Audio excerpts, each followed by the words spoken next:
Buenos días a todos. Hoy lunes 6 de septiembre vamos a seguir con la lectura de Cómo suprimir las preocupaciones y disfrutar de la vida del maestro Dale Carnegie y vamos a seguir de la parte número 11 del capítulo número 11 de la segunda parte. No tratemos de aserrar el aserrín. Mientras escribo esta frase, puedo mirar por la venta y ver por la ventana y ver unas huellas de dinosaurio en el jardín, huellas de dinosaurios incrustadas en pizarra y piedra. Las compré en el Museo Pedoby de la Universidad de Yale y tengo una carta del doctor Joseph Gregory, administrador del museo, donde dice que estas huellas fueron hechas hace 180 millones de años. Ni siquiera el más completo idiota pensaría en intentar retroceder 180 millones de años para cambiar esas huellas. Sin embargo, eso no sería más estúpido que preocuparse porque no podemos retroceder y cambiar lo que sucedió hace 180 segundos. Y muchos de nosotros hacemos precisamente eso. Evidentemente, podemos hacer algo para modificar los efectos de lo que sucedió, de lo sucedido hace 180 segundos, pero no nos es posible cambiar lo que ocurrió entonces. Solo hay un modo de que el pasado pueda ser constructivo. Consiste en analizar con calma nuestros errores, sacar de ellos provechosas conclusiones y olvidarlos. Sé que eso es verdad, pero ¿tengo siempre la valentía y el buen juicio de hacerlo? Para contestar esa pregunta, voy a contar una experiencia fantástica que tuve hace años. De que, que se me escurrieran $300,000 de entre los dedos sin obtener ni un centavo de beneficio. Sucedió así. Lancé una gran empresa para la educación de adultos, abrí sucursales en varias ciudades y gasté pródigamente el dinero en gastos generales y publicidad. Estaba tan ocupado enseñando que no tenía ni tiempo ni deseos de ocuparme de los aspectos financieros. Era demasiado ingenuo para darme cuenta de que necesitaba un director de empresa sagaz que vigilara los gastos. Finalmente, al cabo de un año aproximadamente, descubrí una verdad que me impresionó y me serenó. Descubrí que a pesar de nuestros enormes ingresos no habíamos obtenido el menor beneficio. Después de descubrir esto, debería haber hecho dos cosas. En primer lugar, debería haber tenido el buen juicio de hacer lo que había hecho el científico George Washington Carver cuando perdió $40,000, los ahorros de toda una vida, en una quiebra bancaria. Cuando alguien le preguntó si sabía que estaba arruinado, contestó, sí, eso me han dicho. Y siguió explicando la lección. Borró la pérdida de su mente tan completamente que nunca volvió a mencionarla. Y he aquí ahora la segunda cosa que debería haber hecho. Debería haber analizado mis errores y aprendido una lección duradera. Pero francamente no hice ninguna de las dos cosas. En lugar de ello, me lancé en barrena dentro de la preocupación. Durante meses enteros vivía aturdido, perdía el sueño y kilos de peso. En lugar de extraer una lección de un error tan enorme, continué por el mismo camino y repetí lo mismo a una escala menor. Me resulta embarazoso reconocer tanta estupidez, pero descubrí hace tiempo que es más fácil enseñar a 20 lo que sería bueno hacer por que ser uno de los 20 que sigan mis propias enseñanzas.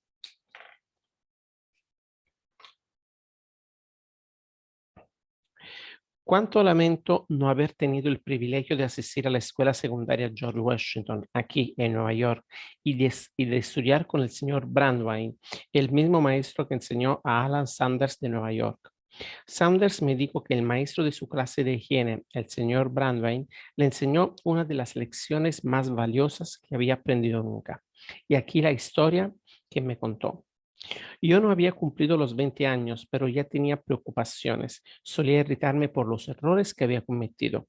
Cuando había hecho un examen, permanecía despierto, mordiéndome las uñas por miedo a no haber aprobado. Siempre estaba reviviendo las cosas que había hecho y deseando haberla hecho de otra manera, y volviendo a pensar en las cosas que había dicho y deseando haberla dicho mejor. Entonces una mañana nuestra clase entró en el laboratorio de ciencia y allí estaba el profesor el señor Brandwein, con una botella de leche colocada de modo muy visible en el borde del escritorio.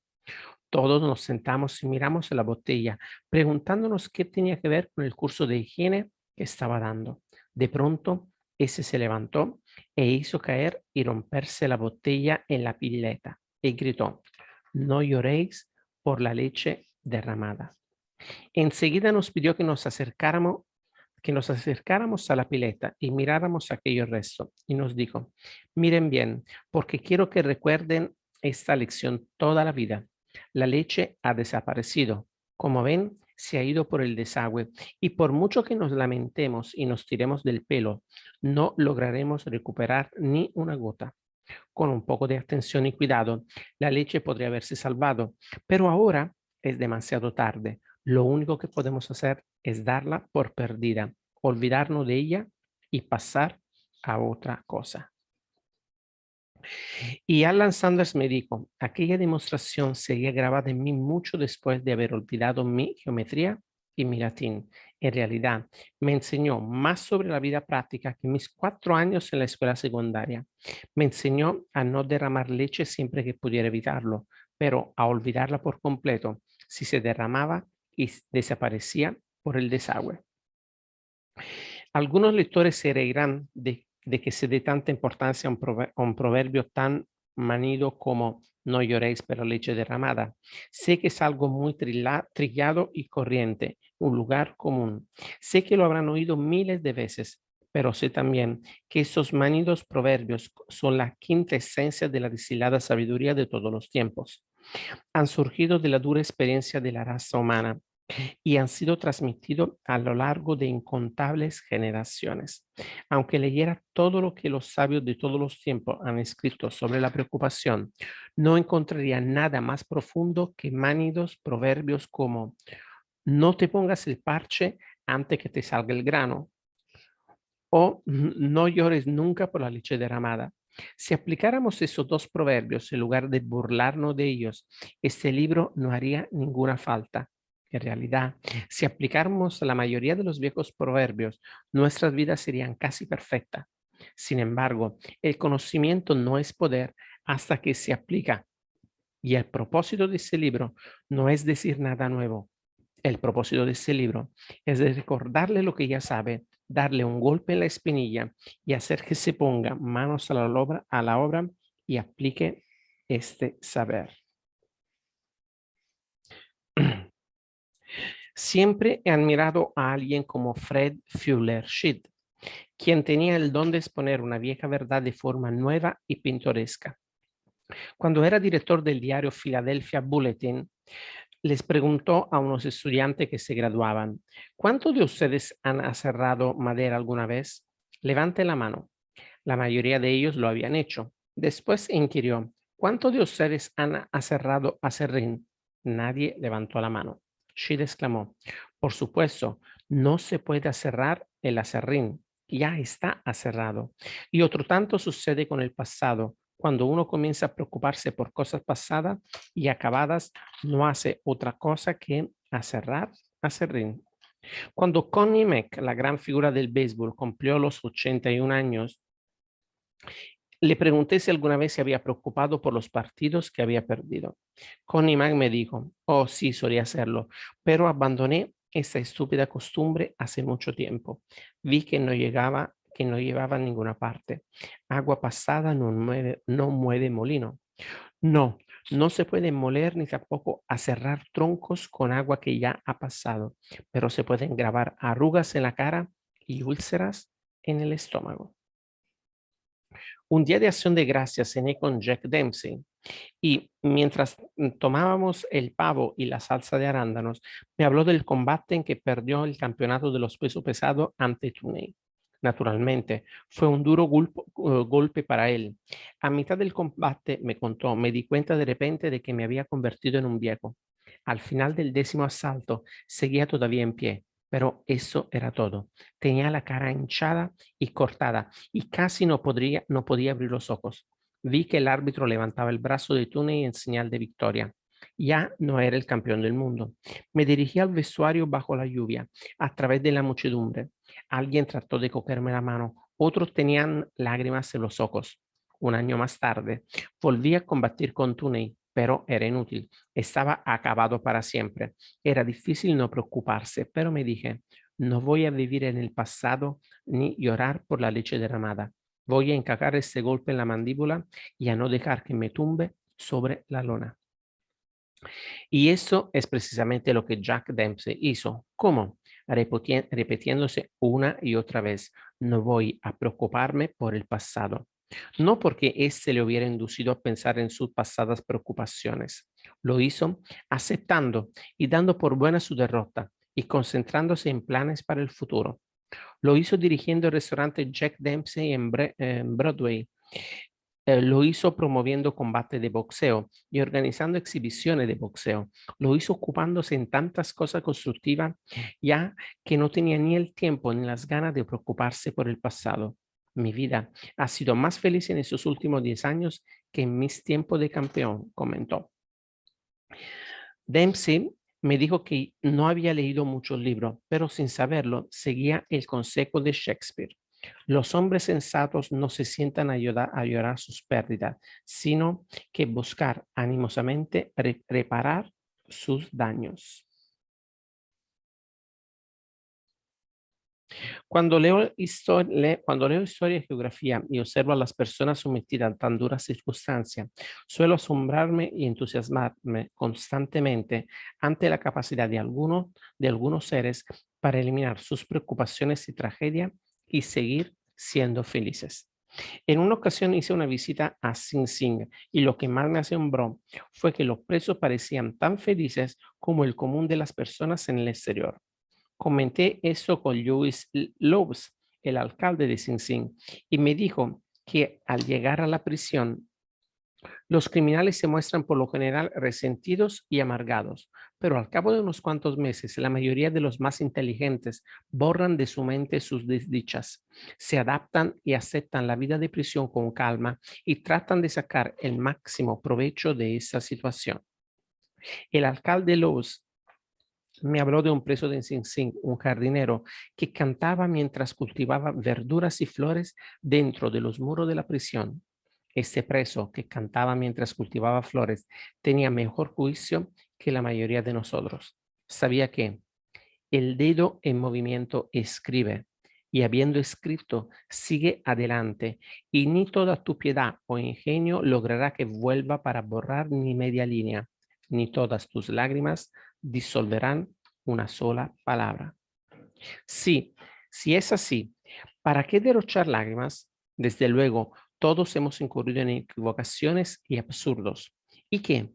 ¿Quién está libre de ello? Hasta Napoleón perdió una tercera parte de las batallas que libró. Tal vez nuestro promedio no sea peor que el de Napoleón. ¿Quién sabe? Y en cualquier caso, todos los poderes del mundo juntos no son capaces de reconstruir el pasado. Por lo tanto, recordemos la regla número 7. No tratemos de aserrar el aserrín. En síntesis, ¿cómo acabar con el hábito de la preocupación antes de que él acabe con nosotros? Regla número 1. Expulse la preocupación de su espíritu manteniéndose ocupado. La actividad es uno de los mejores remedios que se hayan ideado jamás para combatir los duendes de nuestra mente. Regla número 2. No se aflija por naderías. No permita que las insignificancias termitas de la vida destruyan su felicidad. Regla número 3. Utilice la ley de las probabilidades para eliminar las preocupaciones. Pregúntese, ¿qué probabilidades hay de que esto pueda ocurrir? Regla número 4. Coopere con lo inevitable. Si sabe usted que cambiar o revisar algunas circunstancias está fuera de su alcance, dígase, es así, no puede ser de otra manera. Regla número 5. Ponga un tope de pérdida a sus preocupaciones. Decida qué grado exacto de ansiedad merece una cosa y niéguese a concederle más. Regla número 6. No, deje que el pasado entierre a sus muertos. No acierre el aserrín. Vamos a empezar con la cuarta parte. 7 maneras de cultivar una actitud mental que nos procurará paz y felicidad. 8 palabras que pueden transformar su vida. Hace unos años en un programa de radio me pidieron que contestara a esta pregunta. ¿Cuál es la lección más importante que ha aprendido usted en su vida? Era fácil responder. Con gran diferencia, la lección más vital que yo había aprendido jamás es la importancia de lo que pensamos. Si yo supiera lo que usted piensa, sabría lo que es usted. Son nuestros pensamientos lo que hacen de nosotros lo que somos. Nuestra actitud mental es el factor X que determina nuestro destino. Emerson dijo, un hombre es lo que él piensa a lo largo de todo el día. ¿Cómo podría ser otra cosa? Yo sé ahora con convicción que no admite duda que el mayor problema con el que usted y yo nos enfrentamos en realidad, casi el único problema, es elegir los pensamientos acertados. Marco Aurelio, el gran filósofo que gobernó el Imperio Romano, lo resumió en 7 palabras que pueden decidir nuestro destino. Nuestra vida es la obra de nuestros pensamientos.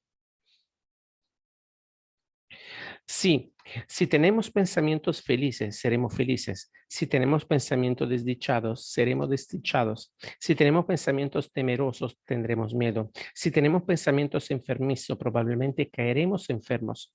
Si pensamos en fracasar, seguramente fracasaremos. Si nos dedicamos a compadecernos, todo el mundo huirá de nosotros. Norman Vincent dijo, no somos lo que pensamos, pero lo que pensamos, lo somos. Repito, Norman Vincent dijo, no somos lo que pensamos, pero lo que pensamos, lo somos.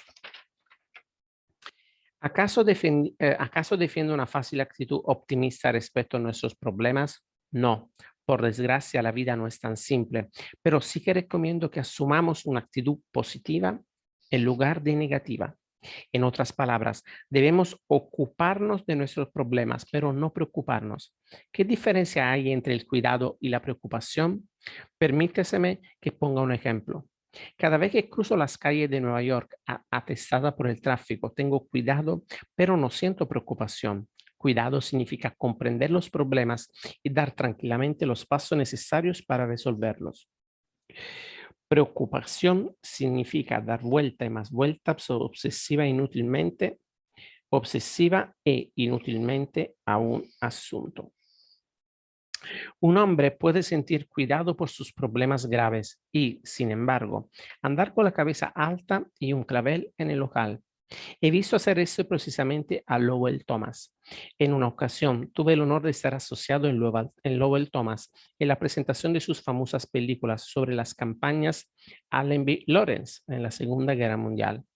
Thomas y sus ayudantes habían fotografiado la guerra en media docena de frentes y, lo mejor de todo, habían traído con ellos constancia fotográfica de Lawrence y su ejército árabe y una película de la conquista de Terra Santa por Allenby. Sus conferencias ilustradas bajo el título Con Allenby en Palestina y con Lawrence en Arabia causaron sensación en Londres y en todo el mundo.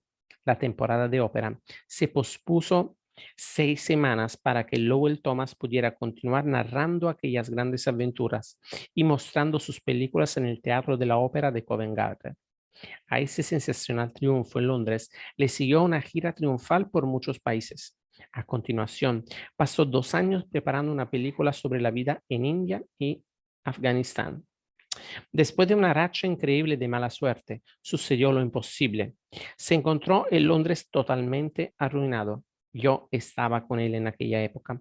Recuerdo que teníamos que comer comidas baratas en los restaurantes de Lyons Corner House y ni siquiera ahí hubiéramos podido comer si Thomas no hubiera pedido dinero prestado a un escocés, James McBee, el renombrado artista. Vamos al propósito de la historia. Incluso cuando Thomas se enfrentaba a enormes deudas y graves desengaños, estaba con cuidado por ellos, pero no preocupado. Sabía que si se dejaba vencer por sus reveses, ya no tendría valor para nadie, incluidos sus acreedores. Por lo tanto, cada mañana antes de iniciar sus tareas, compraba una flor, se la ponía en el local y marchaba calle abajo por Oxford Street, con la cabeza alta y el paso decidido. Pensaba cosas positivas y valientes y se negaba a que la derrota lo derrotaba. Para él, aquellos golpes eran parte del juego, un aprendizaje útil, necesario para llegar a lo alto. Nuestra actitud mental tiene un profundo efecto sobre nuestros poderes físicos. Por ejemplo, Hadfield, uno de los más destacados psiquiatras ingleses, nos ofrece un ejemplo muy interesante en su estupendo librito de 54 páginas, La psicología del poder. Pedí a 3 hombres, dice, que se sometieron a una prueba para medir el efecto de su actitud mental en sus fuerzas físicas, que se medía apretando firmemente un dinamómetro. Les dijo que apretaran el dinamómetro con toda su fuerza. Les hizo que le apretaron bajo 3 clases de circunstancias diferentes. Cuando hizo la prueba en condiciones normales, despiertos, su fuerza media fue de 101 libras.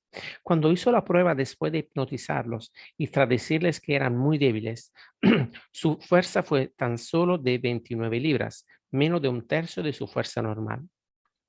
Uno de aquellos hombres era boxeador y cuando se le dijo bajo hipnosis que era débil, comentó que sentía que su brazo era diminuto como el de un bebé. Cuando Hadfield hizo la prueba por tercera vez, diciéndoles bajo hipnosis que eran muy fuertes, su fuerza media fue de 142 libras.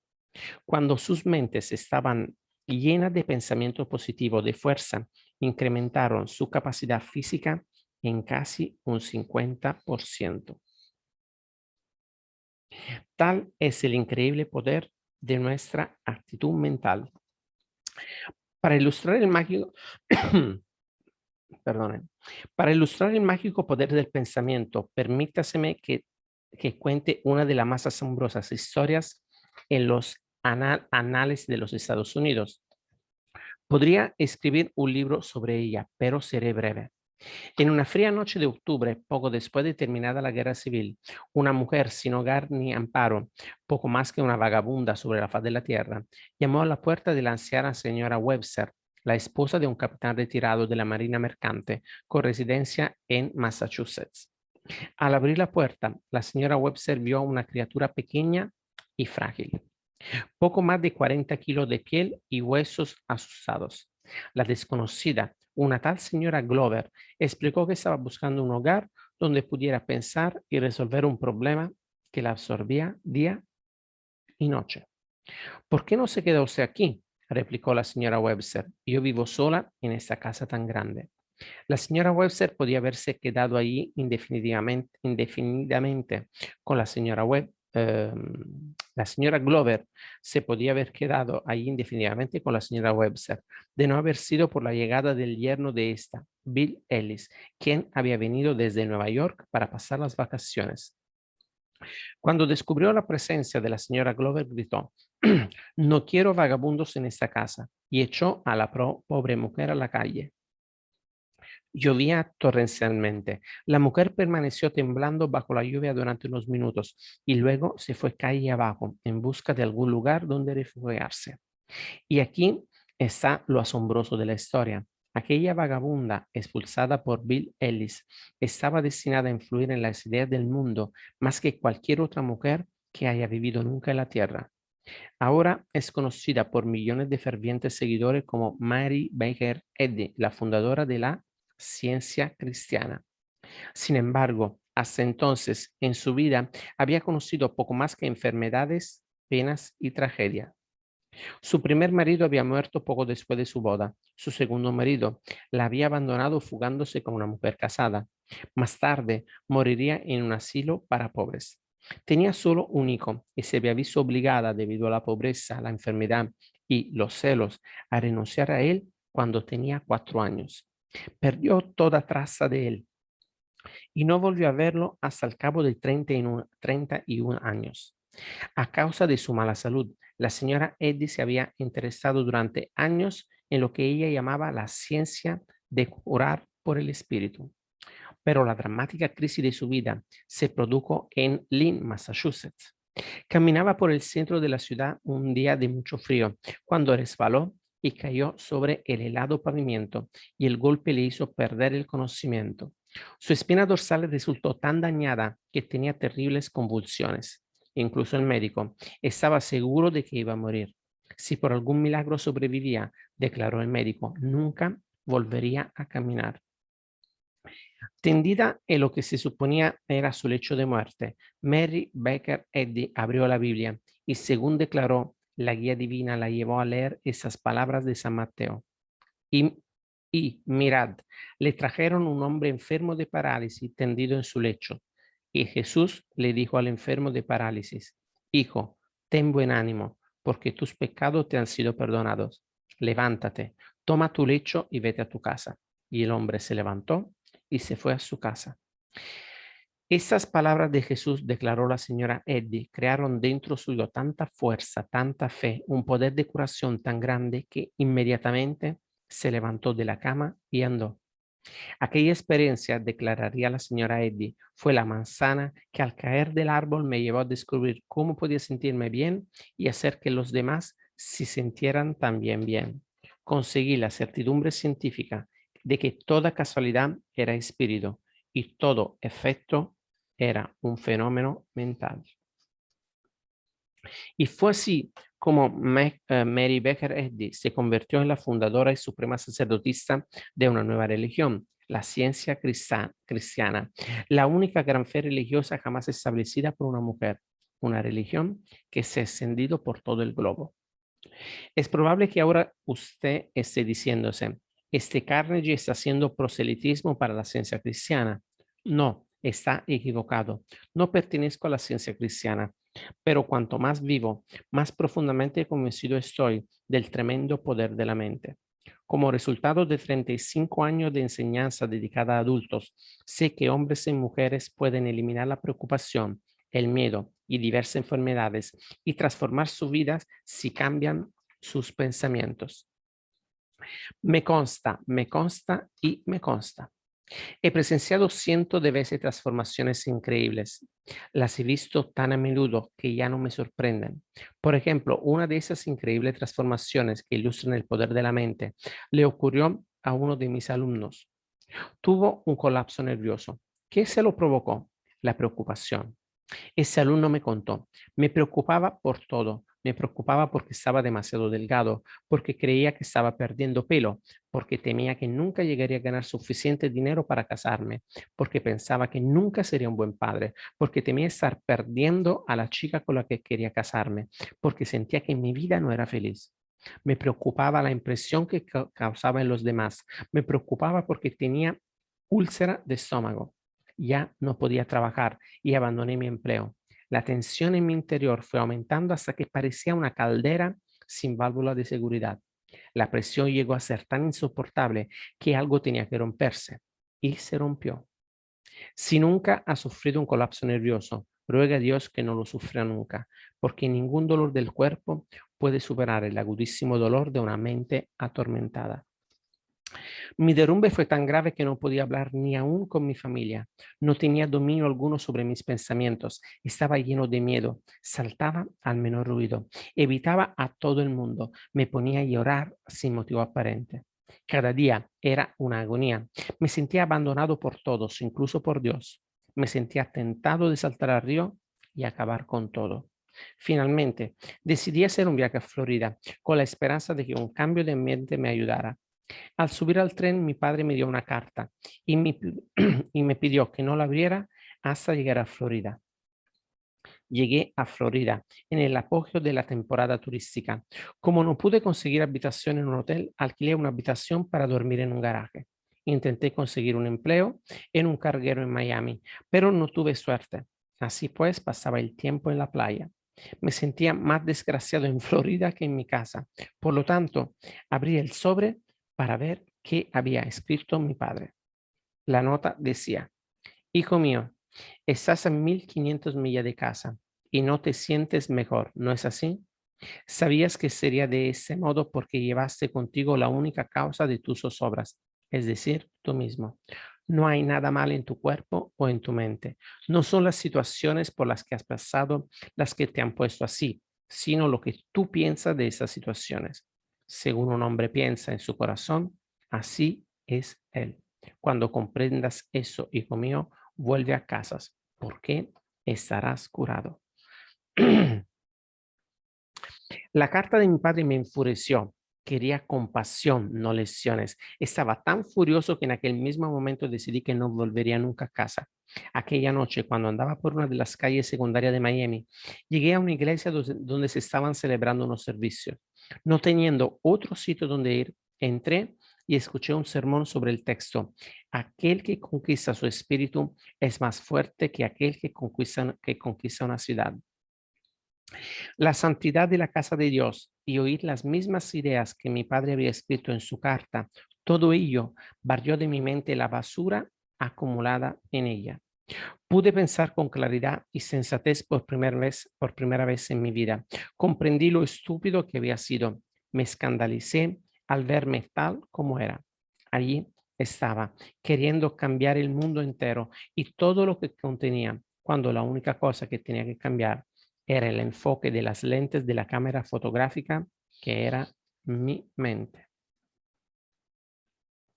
A la mañana siguiente hice el equipaje y emprendí el regreso a casa. Una semana después había vuelto a ocupar mi puesto y 4 meses después me casaba con la muchacha que quería.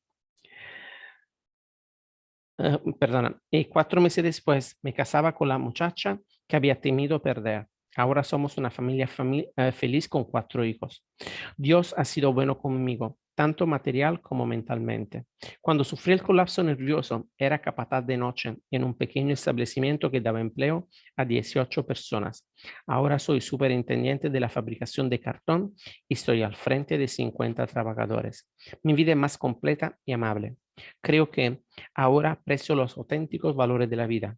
Cuando tratan de infiltrarse en momentos de ansiedad, como sucede en la vida de cualquiera, me digo que tengo que enfocar de nuevo la cámara y todo se resuelve perfectamente. Puedo decir honradamente que me alegro de haber padecido aquella depresión, porque descubrí por medio de la dura experiencia el poder que el pensamiento puede tener sobre nuestro espíritu y nuestro cuerpo. Ahora, mis pensamientos trabajan en mi favor y no en contra mía. Ahora veo que mi padre tenía razón cuando decía que no eran las situaciones externas la causa de mi sufrimiento, sino lo que yo pensaba de esas situaciones. Tan pronto como me di cuenta de eso, me curé y sigo curado. Muy bien, lo vamos a dejar aquí para seguir con la lectura de este capítulo mañana.